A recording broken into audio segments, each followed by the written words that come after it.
Students, today we are going to discuss the concept of stress management.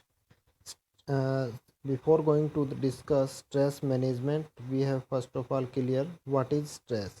देखिए stress क्या होता है, तनाव क्या होता है, पहले हमें ये पता होना चाहिए, उसके बाद में हम स्ट्रेस मैनेजमेंट करेंगे। तो स्ट्रेस क्या है? Stress is the interaction of the organisation और we can say individual with the environment. Stress क्या है? इंटरेक्शन है और किसका? किसी भी इंडिविजुअल का अपने सराउंडिंग एनवायरनमेंट से। द इंटरेक्शन में बी गुड और बैड। देखिए वो जो इंटरेक्शन है, जो कम्युनिकेशन है, जो हम बातें कर रहे हैं अपने सराउंडिंग में, अपने क्लासमेट के साथ में, अपने नेबरहुड में किसी के साथ में, या फिर जो हम कह सकते हैं ऑर्गेनाइजेशन में बॉस के साथ में इंटरेक्शन कर रहे हैं, किसी और दूसरे इंडिविजुअल के साथ में डिस्कस इंटरेक्शन कर रहे हैं, उस वो में बी द गुड और बैड, वो दोनों फॉर्म में हो सकता है। वो कैसे? देखिए stress in its mild form leads to employee to perform better. Mild form में तो इसकी देखिए टू फॉर्म्स में, फर्स्ट वन है mild form, second one is the gravest form. Mild form means to perform better. अगर हम हमारे सामने क्रिटिकल सिचुएशन आ रही है, स्ट्रेस की सिचुएशन आ रही है, तो हम उस चीज़ को, उस सिचुएशन को काइंडली, अगर हम काइंडली उसको लेके चलेंगे तो क्या होगा? कहीं ना कहीं परफॉर्म बेटर भी हो सकता है। But stress in it's gravest form, अगर हम उसको डीपली या गंभीरता से लेके चलते हैं तो उसका रिजल्ट क्या होगा? Form to reduce the working capacity of employees. तो उस केस में क्या होगा कि जो एम्प्लॉइंग की वर्किंग कैपेसिटी है वो क्या हो जाएगी? लूज़ हो जाएगी और वो अच्छे से काम नहीं कर पाएगा, बेटर तरीके से ऑर्गेनाइजेशन में काम नहीं कर पाएगा। So we can say stress is a emotions, physically, mental and behavioral reaction to a perceived demand और threat। बिल्कुल क्लियरली कह दिया इसमें, स्टेट इस लाइन में। स्ट्रेस क्या है? भावुकता की फॉर्म में हो सकता है, शारीरिक रूप से भी, मानसिक रूप से भी, और व्यवहारिक जो हमारी रिएक्शन है किसी भी चीज़ को देख करके, या किसी भी चीज़ का मन में डर पैदा करके, या किसी भी चीज़ की डिमांड अराइज करके। So we can say stress is a tension which lead to action and performance। बिल्कुल सही बात है। देखिए stress is A tension, stress क्या है? एक दबाव है। देखिए काफ़ी स्टूडेंट्स में कंफ्यूज हो जाते हैं कि स्ट्रेस, टेंशन और डिप्रेशन ये क्या है। तीनों ही एक दूसरे से इंटरलिंक हैं, और स्ट्रेस की ही सब फॉर्म, सब टाइप्स हमारी टेंशन और डिप्रेशन। जो स्ट्रेस जो आता है किसी भी इंडिविजुअल में, वो डिप्रेशन की फॉर्म में या टेंशन की फॉर्म में हो सकता है। तो इन्होंने क्या कहा? Which lead to action and performance. Which lead to the action, action का मतलब क्या कि हम एक कंक्लूजन पे पहुंचते हैं, एक इमीडिएट हम रिएक्शन करते हैं, that is action. And performance, performance here means कि हम उस सिचुएशन को बेटर तरीके से कर पाएँ, और उस सिचुएशन को हम अच्छे से हैंडल कर पाएँ, उससे हमें कुछ सीख मिले, that is the part of performance. So, from the above discussion, we have clear that stress is an internal state which can be caused by physical demand on the body।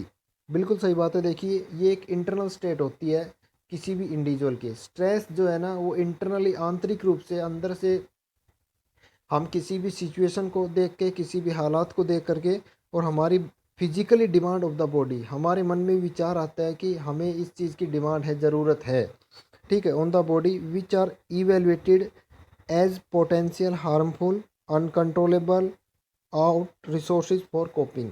इसका मतलब क्या हुआ कि हम उसके मूल्यांकन पर कैसे पहुंचते हैं, उसका मूल्यांकन कैसे करते हैं।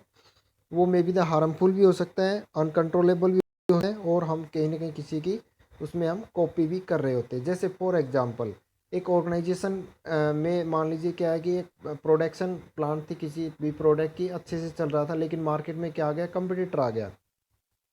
एट दैट केस क्या कि जो मैन्युफैक्चरर है उसके सामने बहुत बड़ा एक ये स्ट्रेस आ गया, कंपटीटर आ गया, और कंपटीटर के प्रोडक्ट मार्केट में अच्छे से बिक रहे हैं, लेकिन आपके प्रोडक्ट में धीरे धीरे डाउन साइजिंग में जाने लग गया है, और आपकी मार्केट में सेल ज़्यादा नहीं हो रही है, डिमांड ज़्यादा नहीं हो रही है। तो अब उसके माइंड में क्या आएगा? जो मैन्युफैक्चरर है उसके माइंड में आएगा कि वो वो मेरे से भी बाद में मार्केट में आए, उसके बाद में भी उन्होंने इतनी ग्रोथ और डेवलपमेंट कर ली, ऐसा क्यों?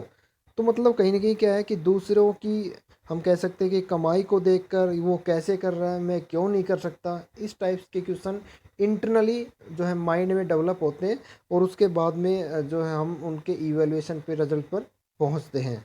सो वी कैन से स्ट्रेस क्या है, is a dynamic condition in which a person faced with constant and strain.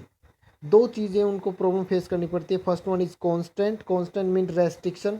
जैसे मैंने आपको अभी एग्जांपल बताया था कि मार्केट में कंपटीटर आ गया, तो मैन्युफैक्चरर जो फर्स्ट वन कंपनी है, जो फैक्ट्री है, उस केस में क्या करेगा कि उसके सामने रुकावटें पैदा होगी, क्योंकि उसके प्रोडक्ट मार्केट में सेल आउट हो रहे हैं।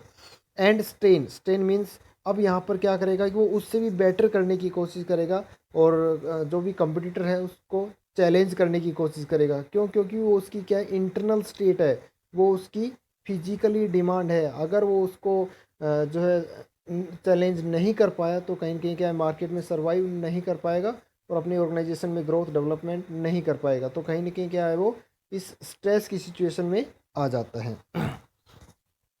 नाउ अब हम डिस्कस करते हैं कि सिम्टम ऑफ स्ट्रेस, कि जब स्ट्रेस की सिचुएशन आती है तो कौन कौन से लक्षण पूर्णतः दिखाई देते हैं।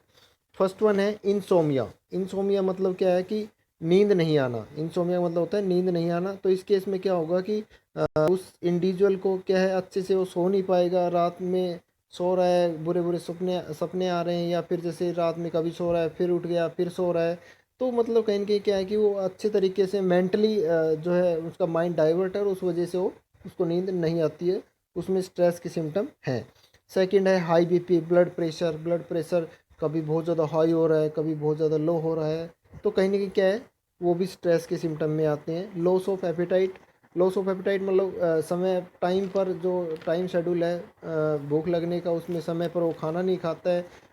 पता चल रहा है कि पूरे पूरे दिन भी उसने खाना नहीं खाया, रात को खाना खा रहा है, या फिर अर्ली मॉर्निंग में खाना खा लिया, या थोड़ी देर बाद फिर दोबारा से खाना खा रहा है। मतलब कहीं ना कहीं डिस्टर्बेंस आ जाते हैं फिजिकली बॉडी डेवलपमेंट में। नेक्स्ट है आपका इसमें टेंशन, कि वो अपने आप को दबाव, अपने आप को स्ट्रेस, अपने आप को मतलब जो है दूसरों से अलोन फील करेगा, दूसरों से अलग रहने की कोशिश करेगा, और अपने आप को टेंस में रखता है हमेशा, ये भी एक सिम्टम है।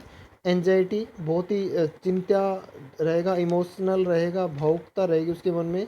इरिटेशन, चिड़चिड़ापन उसके मन में रहेगा, बहुत ही फ्रस्ट्रेट रहेगा। अगर उनके के साथ में कोई भी डिस्कस बातें वगैरह करता है, तो एट दैट केस उनको बहुत ही और लगेगा, और वो बोलेगा नहीं ऐसे नहीं, मैं नहीं करना, मुझे नहीं करना। मतलब इस टाइप की सिचुएशन फेस करनी पड़ती है। बोर्डम, बोर्डम मतलब बहुत ही बोरिंग फील करेगा, लाइफ उसको एक बहुत ही एक उस सेंस में नज़र आएगी। और नेक्स्ट है स्मोकिंग। तो जनरली अगर मान लीजिए हम डेली लाइफ में जहाँ पर थोड़ा बहुत स्मोकिंग करते हैं, तो at the case of the stress symptom, तो वो क्या करेगा, बहुत ज़्यादा स्मोकिंग करना स्टार्ट कर देता है। अल्कोहल कंजप्शन, बहुत ज़्यादा जो है ड्रिंक वगैरह, अल्कोहल वगैरह का यूज़ करना करता है, स्ट्रेस का सिम्टम दिखाई, स्ट्रेस का सिम्टम ये भी। स्वेटिंग, पसीना आना, उसकी बॉडी में बार बार जो है सडनली अचानक से पसीने आ जाना, क्योंकि वो अपने आप को अलोन फील कर रहा है, वो उसमें स्ट्रेस की सिम्टम है।